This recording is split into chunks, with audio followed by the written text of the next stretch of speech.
शहर की सड़कों पर रोशनी थी, मगर अलीशा की आंखों में अंधेरा।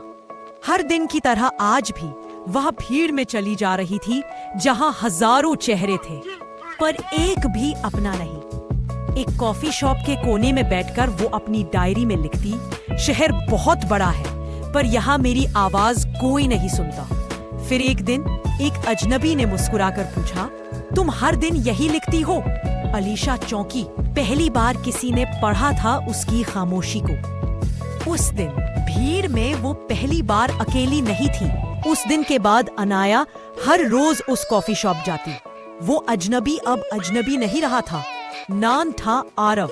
आरव कुछ नहीं पूछता, बस सुनता। और पहली बार अनाया के अल्फाज चुप नहीं होते थे। एक शाम जब बारिश हो रही थी, अनाया ने मुस्कुरा कर कहा, शहर अभी भी वही है, पर अब मेरी दुनिया बदल रही है। आरव ने हल्की मुस्कान दी और जवाब दिया, हम सब अकेले ही होते हैं, जब तक कोई मिल ना जाए जो सुन सके। जब तक कोई मिल ना जाए जो सुन सके।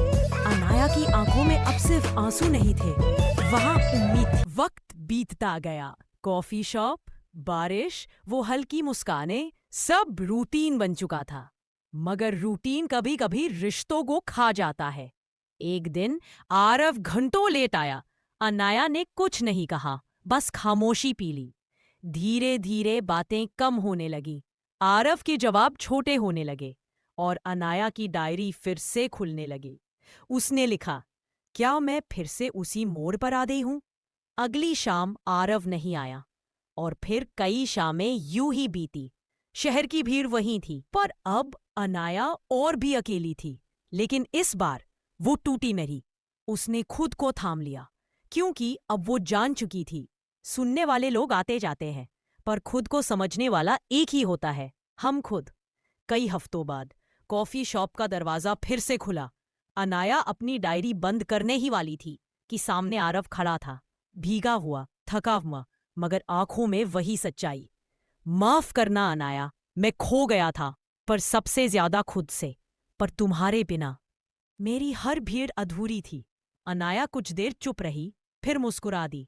इस बार देर की है, लेकिन उम्मीद नहीं डूबी। दोनों बैठ गए वही पुरानी मेज पर।